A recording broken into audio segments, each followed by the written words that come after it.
Ilhas Marshall. Depois de quase 40 anos sob administração americana, como a parte mais oriental do Protetorado Territorial das Nações Unidas do Oceano Pacífico, as Ilhas Marshall obtiveram independência em 1986, mediante um pacto de livre associação. Reivindicações de compensações ainda existem em alguns atóis, devido aos testes nucleares executados pelos Estados Unidos, entre 1947 e 1962. As ilhas abrigam a base americana de Kwajalein, Osaka, desde 1964.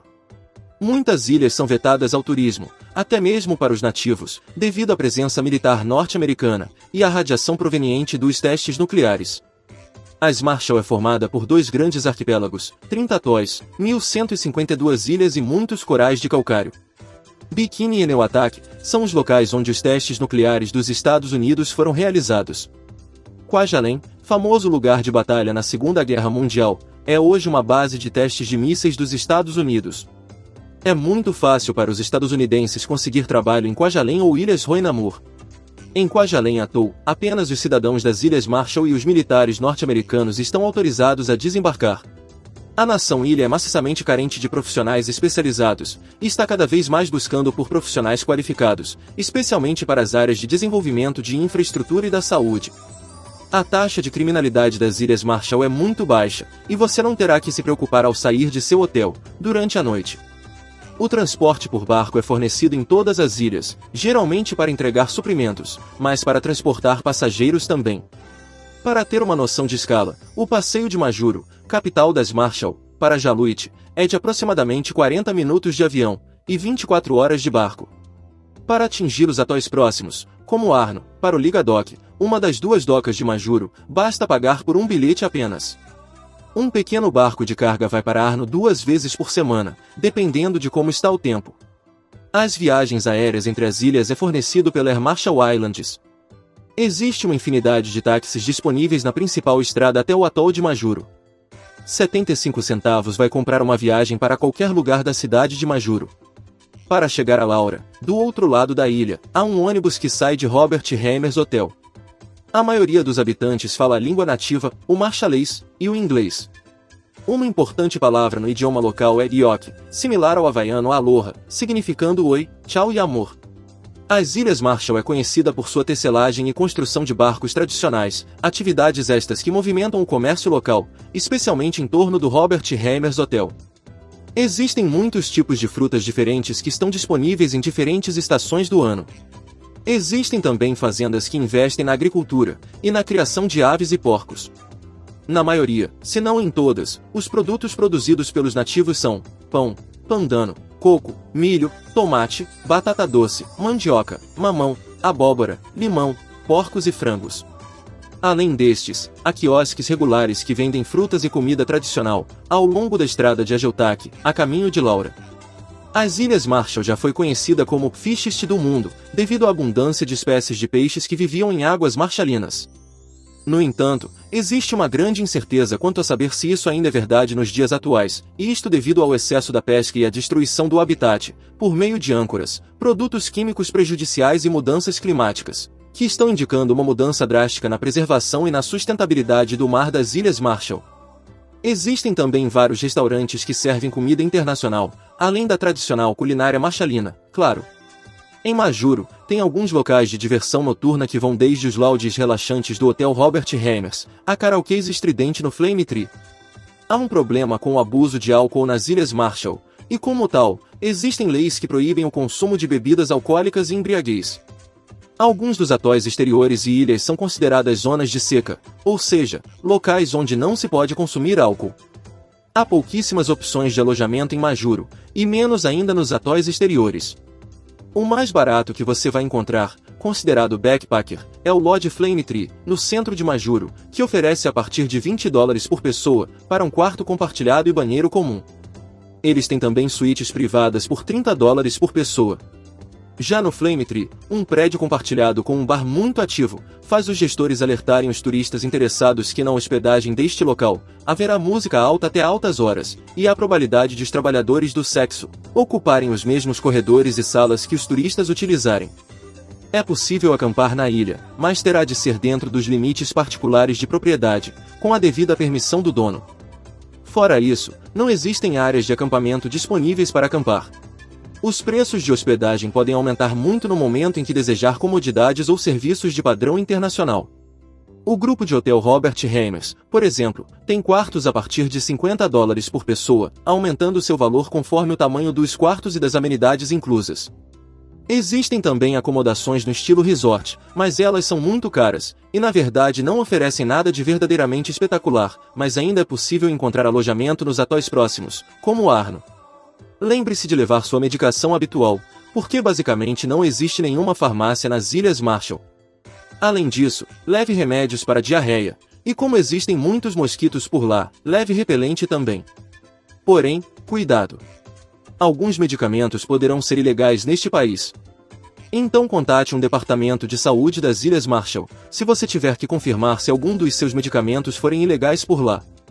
A ocorrência de queimaduras solares é muito alta, e a água potável não está prontamente disponível, mesmo em restaurantes e estabelecimentos. Portanto, fique atento ao que vai consumir na rua.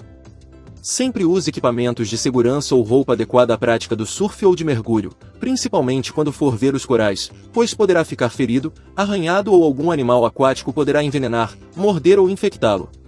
Nudez não é apreciado nas Ilhas Marshall, e o conservadorismo aumenta à medida que se viaja mais para longe da capital. Mergulho e natação devem ser feitos com a pele nua exposta ao mínimo possível, para ambos os sexos. É uma sociedade religiosa e as normas sociais são geralmente bastante conservadoras, com limites impostos sobre o consumo de álcool e a nudez, e isso se aplica à maioria das comunidades ao longo das ilhas. A unidade familiar é tida como vital e há um forte senso de comunidade. De cara você será visto como um estranho, mas em seguida, passará a ser recebido, mesmo que simbolicamente, como um membro das famílias locais, sendo acolhido com boas-vindas. Portanto, respeite a cultura e o modo de vida local nas Ilhas Marshall. Ilha Salomão. Destino fascinante, mas ainda bastante limitado em se tratando de infraestrutura e serviços turísticos. As Ilhas Salomão é um pequeno paraíso natural em forma de um arquipélago, com imensas ilhas situadas no Oceano Pacífico. Arquipélago situado a leste da Papua Nova Guiné, as Ilhas Salomão são Choiseul, Ilhas Shortland, Ilhas da Nova Geórgia, Santa Isabel, Ilhas Russell, Ilhas Flórida, Malaita, Guadalcanal, Sicaiana, Maramazique, Ulaua, Uki, San Cristóbal, Santa Ana, Reanel, Bellona e as Ilhas de Santa Cruz. A distância entre as ilhas é de cerca de 1.500 km, exceto as Ilhas de Santa Cruz, localizadas a norte de Vanuatu, que estão a cerca de 200 km de distância das outras ilhas mais próximas. Ainda existem vulcões em vários graus de atividade em algumas das ilhas maiores, ao passo que a maior parte das ilhas menores são apenas pequenos atóis cobertos de areia e palmeiras. Como já anteriormente referido, a infraestrutura e os serviços turísticos são limitados, em particular fora da capital Honiara, o que torna este destino turístico bastante atrativo para quem gosta de destinos paradisíacos, mas que sejam praticamente sem turistas. O clima nas Ilhas Salomão é de monção tropical. Ocorrem ciclones durante a estação das chuvas, de novembro a abril. A língua nativa é o pidgin melanésio, e a língua oficial é o inglês, mas apenas falado por uma pequena parte da população. Os cartões de crédito são aceitos nos principais hotéis, e devem ser utilizados com cuidado, a fim de evitar potenciais fraudes e outras atividades criminosas. Os cheques de viagem podem ser trocados nos bancos, mas emitidos em dólares australianos. Honiara, a capital, situada na ilha de Guadalcanal, é seguramente a melhor opção de local para ficar hospedado, seja pela segurança, seja pelas opções hoteleiras. As condições de segurança nas Ilhas Salomão são deficientes, apesar de ter melhorado bastante nos últimos tempos, particularmente na ilha de Guadalcanal. Contudo, não se pode excluir a possibilidade de ocorrerem novos atos de violência. A polícia tem uma capacidade limitada para responder efetivamente aos pedidos de ajuda. Os turistas devem preocupar-se com a sua segurança pessoal todo o tempo, permanecendo sempre vigilantes, usando de muita atenção, no que diz respeito à sua segurança física e de seus pertences. Estradas pavimentadas é algo raro nas Ilhas Salomão, excluindo as estradas em Guadalcanal e Malaita, e encontrar uma estrada pavimentada é coisa muito rara, neste paraíso natural. A condução é feita pelo lado esquerdo da faixa de rodagem, e em via de regra se torna muito perigosa, pois eles adotam um estilo de condução livre, tipo, salve-se quem puder. Por vezes as estradas fora de Honiara são bloqueadas por grupos armados, por isso é aconselhável que na chegada ao aeroporto, os turistas sejam esperados por alguém conhecido ou pelo transporte do hotel. Os barcos que ligam às ilhas, muitas vezes têm excesso de passageiros e de carga, e as regras de segurança a bordo são mínimas. As infraestruturas médicas são muito limitadas. Os hospitais e farmácias são limitados a centros populacionais e missões, e as doenças possivelmente contraídas são malária, hepatite A, febre tifoide e dengue. Os cuidados da saúde com doenças graves que requeiram hospitalização ou atendimento médico podem ser muito dispendiosos na ilha, e normalmente exigirão pagamento adiantado, e em dinheiro, antes da prestação dos serviços.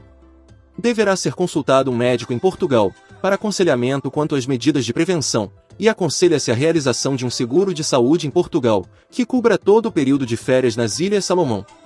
Em relação às telecomunicações, as redes fixas e móveis são de fraca qualidade, sujeitas a falhas e interrupções de serviço. É restritiva a entrada e saída de armas de fogo, material pornográfico e certos medicamentos. Alguns bens podem ser sujeitos a quarentena ou imposto de importação. O governo proíbe a exportação de artefatos militares da Segunda Guerra Mundial.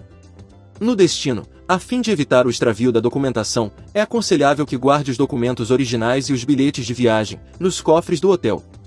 É possível na maior parte dos países a exibição de fotocópia dos documentos autenticada com o selo do hotel.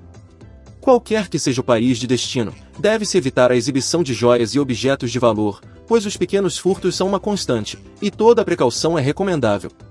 Evite frequentar ruas mal iluminadas à noite, e não resista a uma tentativa de roubo. Não transporte malas ou embrulhos que não lhe pertençam, e mantenha sua bagagem sempre sob vigilância. Não conduza veículos de outras pessoas através de fronteiras. Recuse e evite qualquer tipo de contato, manipulação ou consumo de drogas, pois poderá enfrentar, consoante a lei de cada país, multas pesadas, longas penas de prisão em condições difíceis, ou até mesmo ser condenado à pena de morte. Nos países muçulmanos e orientais, o turista irá deparar-se com culturas muito diferentes da ocidental, devendo com isso observar as regulamentações locais relativas ao vestuário e formas comportamentais. O consumo de drogas e de bebidas alcoólicas também é punido com pesadas penas de prisão. Kiribati.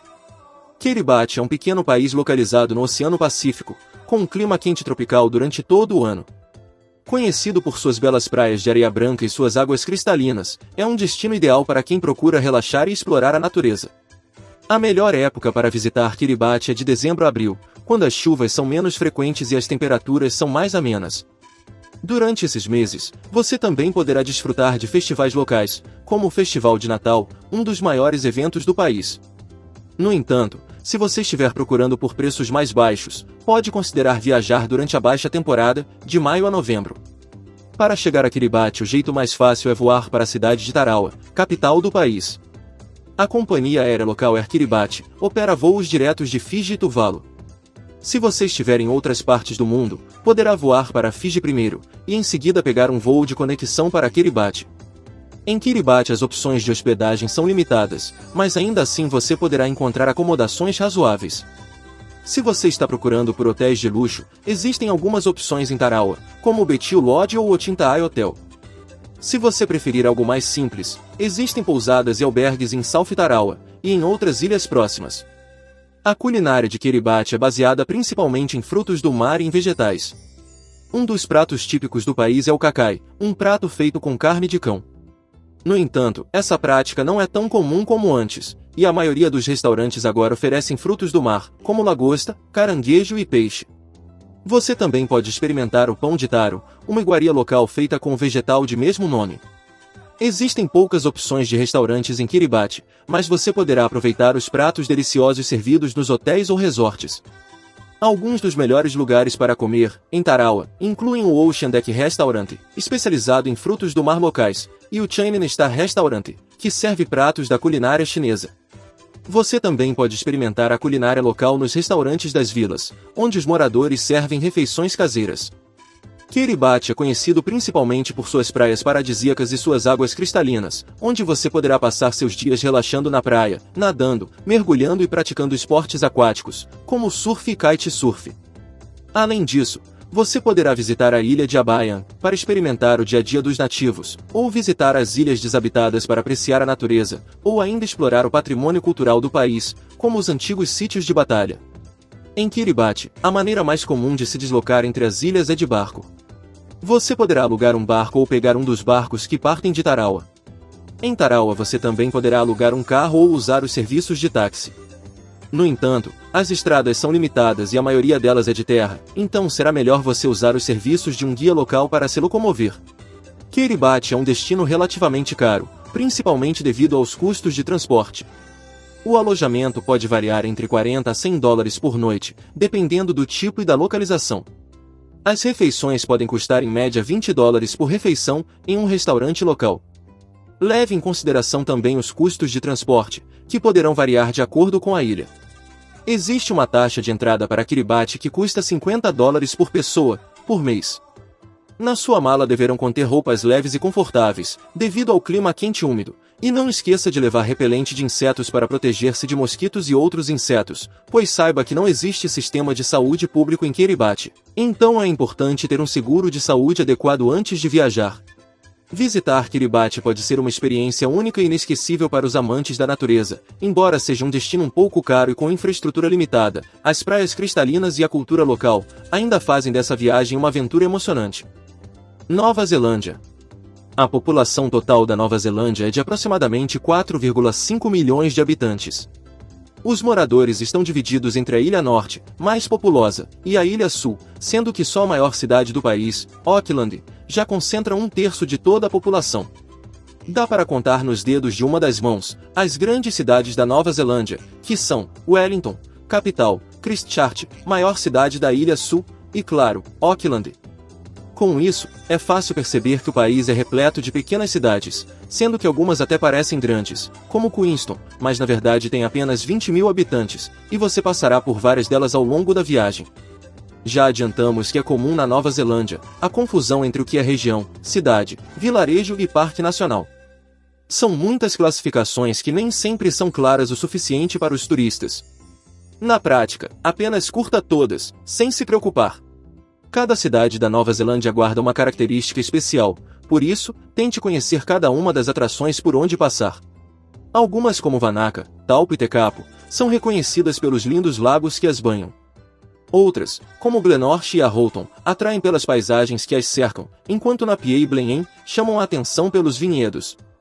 Há cidades que são praticamente inteiras tomadas por atrações, como Queenstown, com seus esportes de aventura, e Rotorua, conhecida pelos seus parques geotérmicos. Outras têm uma atração tão famosa que acabaram virando ponto de parada dos turistas, como Matamata, onde está o Hobbiton Movie Set, e Tianau, cidade onde está o Fiordland National Park.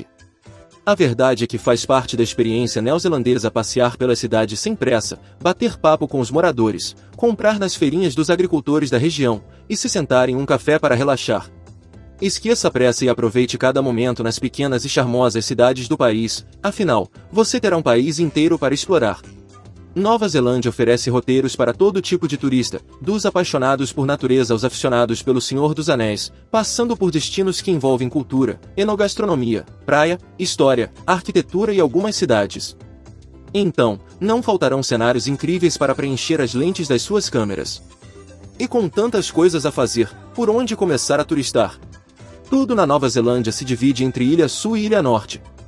Para quem nunca visitou a região ou nunca pesquisou sobre o turismo no país, pode ser uma grande surpresa, mas a verdade é que a Nova Zelândia é um grande conjunto de ilhas, sendo que as duas principais são chamadas de Ilha Norte e Ilha Sul, e elas são completamente diferentes.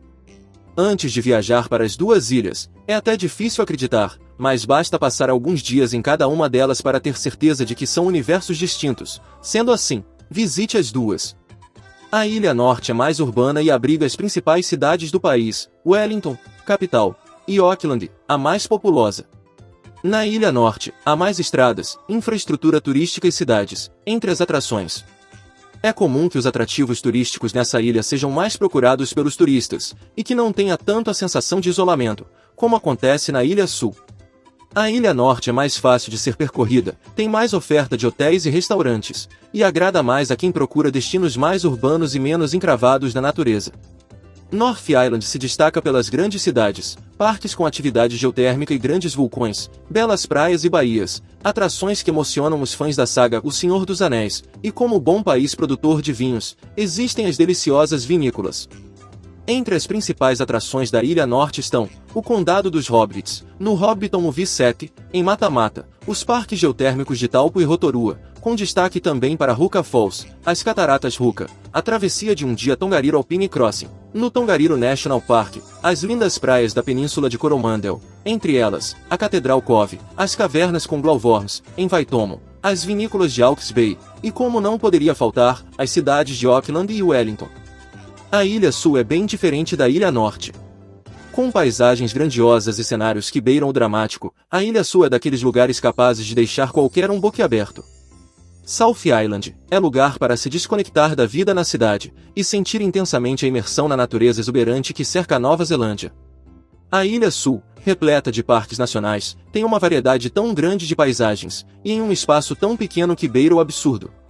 Em menos de meia hora, você poderá ir de um glacial ao pôr do sol na praia. E todos os caminhos passam por estradas apaixonantes. South Island é cortada pelos Alpes do Sul, permeada por lagos de cor azul turquesa, repleta de fiordes e glaciares, tem lindos cenários à beira-mar e ainda oferece cidadezinhas charmosas e encantadoras, daquelas que dão vontade de ficar para sempre. Sem contar que é na Ilha Sul onde estão as mais belas trilhas da Nova Zelândia, e também, os melhores picos para a prática de esportes de aventura, especialmente na cidade de Queenstown. Entre os destaques da Ilha Sul estão os esportes de aventura, no Aoraki Mount Cook National Park e o Pukaki, com a maior montanha da Nova Zelândia, a reserva de Aoraki Mackenzie International Dark Sky Reserve, em Queenstown, os fiordes Milford Sound e Doubtful Sound. No Fiordland National Park, o glacial Franz Josef e o glacial Fox, localizados quase à beira-mar, o Mount Aspiring National Park, onde estão as Blue Pools e a Hotspur Trek, os belos lagos, Tekapo, Wakatipu, Wanaka e Aveia. As lindas cidades, a Houghton, Wanaka e Glenorchy, as impressionantes Pancake Rocks, no Paparoa National Park, as deliciosas vinícolas, de Marlborough, e a cidade de Christchurch. Com tantas atrações a serem vistas nas duas ilhas, é difícil decidir quanto tempo ficar entre elas. A nossa dica é que a Ilha Sul exige mais tempo que a Ilha Norte. Em South Island, há diversas trilhas e passeios dentro de um mesmo atrativo, e sempre valerá a pena investir mais de um dia em cada um deles, especialmente se a vontade for por fazer os trekkings de vários dias. As estradas da Ilha Sul também costumam tomar mais tempo, até porque existem paisagens espetaculares durante todo o percurso, e é irresistível não parar nos mirantes pelo caminho. Esse atraso nas rodovias torna a viagem bem mais lenta e prazerosa. As atrações da Ilha Norte têm acesso mais fácil e rápido, por isso ela pode ser percorrida em menos tempo. Na dúvida, deixe mais dias para a Ilha Sul, e você não se arrependerá. A Nova Zelândia é espetacular de toda maneira, mas viajando de camper van ou motorhome, a experiência alcança o nível de paixão. Momentos memoráveis, como preparar um café ou tomar uma cerveja artesanal neozelandesa sentado à beira do lago Pukaki, com vista para o Mount Cook, só serão possíveis viajando de camper van ou motorhome. As estradas neozelandesas, especialmente na Ilha Sul, fazem parte das atrações turísticas do país, e são impossíveis de não parar para contemplar. E a melhor maneira de percorrê-las é a bordo de uma campervan ou um motorhome. A experiência de levar a sua casa durante a viagem, dormir nos maravilhosos campings neozelandeses, preparar refeições à beira-mar e poder tirar aquela soneca à tarde, diante de um lago com água azul turquesa, é parte da experiência de viajar pela Nova Zelândia. Não deixe o medo de alugar uma campervan ou motorhome tomar conta de você. Dirigir um bichão desses é fácil e no primeiro dia você já estará adaptado à casa nova. Depois, é só encarar as estradas da Nova Zelândia e sempre dar aquela paradinha estratégica para apreciar a vista, muitas vezes deitado na própria cama. Esqueça aquela má impressão que muitos têm de que campings são bagunçados e até mal cuidados. Na Nova Zelândia, os campings são bem diferentes do que conhecemos e eles fazem parte da experiência de viajar pelo país. E como trocar de camping ou hotel é a atividade rotineira de quem viaja por lá, você poderá conhecer diversos e belos espaços para sua hospedagem. Na Nova Zelândia, há tanto opções de campings públicos quanto privados. O custo para passar uma noite poderá ser de doações voluntárias de até uns $50 neozelandês por pessoa. Os campings públicos na Nova Zelândia podem ser free campsites, áreas públicas, muitas vezes em meio à natureza, onde é permitido o acampamento, o estacionamento de vans e de motorhomes, e quase sempre sem infraestrutura, ou na modalidade dock campsites, que são campings que fazem parte do Departamento de Conservação da Nova Zelândia e estão localizados em áreas de parques nacionais, com custo de até $20 neozelandês, de acordo com os benefícios oferecidos. Já os campings particulares costumam ter excelente infraestrutura, com bons banheiros, cozinha completa, eletricidade para as campervans e motorhomes, piscinas, lavanderias, área de lazer e até quartos para dormir, que atendem aos que estão viajando de carro. Sem falar que vários deles oferecem paisagens espetaculares à beira de lagos, montanhas e praias. Os campings têm custo bem mais baixo que os hotéis, e são uma experiência excelente para quem viaja pelas estradas. Não perca a oportunidade de experimentar. Fazer trilhas é uma das atividades mais realizadas na Nova Zelândia, tanto por turistas quanto por moradores. Sempre que tiver a oportunidade e tempo disponível, prefira fazer os passeios com trilhas. Os trajetos te levarão a lugares espetaculares e muitas vezes o percurso será bem fácil. Na Nova Zelândia, as trilhas têm nível de dificuldade para todos os graus de aventura e podem ter duração de meia hora a 6 dias. O importante é saber que elas são sempre bem sinalizadas e seguras, o que permite que os turistas sejam independentes e não precisem contratar passeios. Os parques nacionais da Nova Zelândia têm acesso gratuito e para percorrê-los não há cobrança de ingressos. É possível passar um mês inteiro passeando pelo país, sem gastar $1 neozelandês sequer com os passeios. Por isso, aproveite. Claro que haverá custo com refeições, hospedagem e transporte, mas é muito bom saber que os passeios serão de graça. A Nova Zelândia é especialista em trilhas e as rotas estão por todo o país. Algumas trilhas, entretanto, ganharam fama e estão entre as melhores. Há até um circuito oficial, chamado de Great Walks, onde estão listadas as 9, por enquanto, melhores trilhas de vários dias na Nova Zelândia. Entre elas estão a Milford Trek e a Kepler Trek, com passagem pelos fiordes da Ilha Sul, a Hotspur Trek, com trajeto entre Fiordland e Mount Aspiring National Park, e a Abel Tasman Coastal Trek, que percorre a linda costa do Abel Tasman National Park. As Great Walks são o auge das trilhas neozelandesas, mas é claro que há opções mais fáceis e curtas para quem deseja experimentar um pouco da sensação do trekking. Boas experiências para trilhas de um dia, ou poucas horas, são a Tongariro Alpine Crossing, no Tongariro National Park, uma das mais famosas do país, a Cathedral Cove Walk, que leva à maravilhosa praia de Cathedral Cove, a Walker Valley Trek e a Blue Lakes and Tasman Glacier Walks, no Mount Cook National Park, as trilhas para os glaciares Franz Josef Fox, e a facílima Blue Poles Trek, no Mount Aspiring National Park. O tamanho e o tempo de duração da trilha não é o mais importante. O que importa mesmo é curtir as caminhadas, e sentir mais de perto cada uma das atrações e das paisagens da Nova Zelândia. Fazer trilhas na Nova Zelândia é maravilhoso, e o que é melhor, é quase sempre de graça. Contudo, algumas experiências sensacionais exigirão o investimento de alguns dólares neozelandeses. Há passeios que são operados por empresas privadas e que merecem a atenção dos turistas, assim como os esportes de aventura. Algumas atrações podem ser ainda mais espetaculares quando, por exemplo, vistas do alto de um helicóptero, de dentro de um barco, em um passeio de caiaque, ou para ser mais radical, em um salto de paraquedas. Há ainda parques e propriedades particulares onde existe a cobrança de ingressos. Mesmo assim, não feche a carteira para todas as atrações, pois algumas merecem um investimento.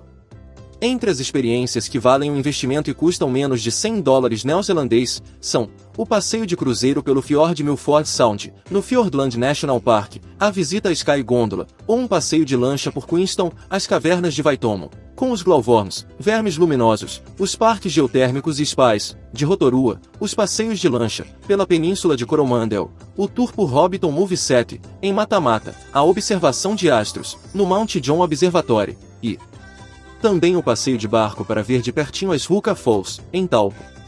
Esses não são os únicos, mas já dá um bom investimento, e o retorno será mais que satisfatório. O principal polo para a prática de esportes de aventura é Queenstown, mas é possível encontrar opções mais radicais por todo o país. Viajar para a Nova Zelândia não é rápido e muito menos barato. O custo da passagem aérea costuma ser caro e o investimento inicial é bem alto. A verdade, entretanto, é que uma vez no país, os custos da viagem podem ser bem acessíveis.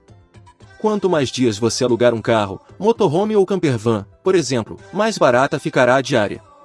Além disso, cozinhando na sua campervan, fazendo passeios, trilhas por parques nacionais e visitando atrações turísticas gratuitas, que são a maioria, o custo da viagem será bem baixo. Não é preciso sair fazendo todos os passeios de helicóptero e saltos de bungee jump para conhecer o país. Esses passeios serão apenas um plus na sua viagem. Portanto, se estiver com o orçamento apertado, não se preocupe. Dá para viajar bem baratinho pela Nova Zelândia, afinal, até os campings muitas vezes são públicos. E já que você gastou tanto com a passagem aérea, aproveite ao máximo e fique o quanto der no país. Curtiu a segunda parte da Oceania? Que tal agora assistir a terceira e última parte? Aproveite para curtir, compartilhar e se inscrever no canal, para ver mais vídeos de outros continentes. Até o próximo vídeo!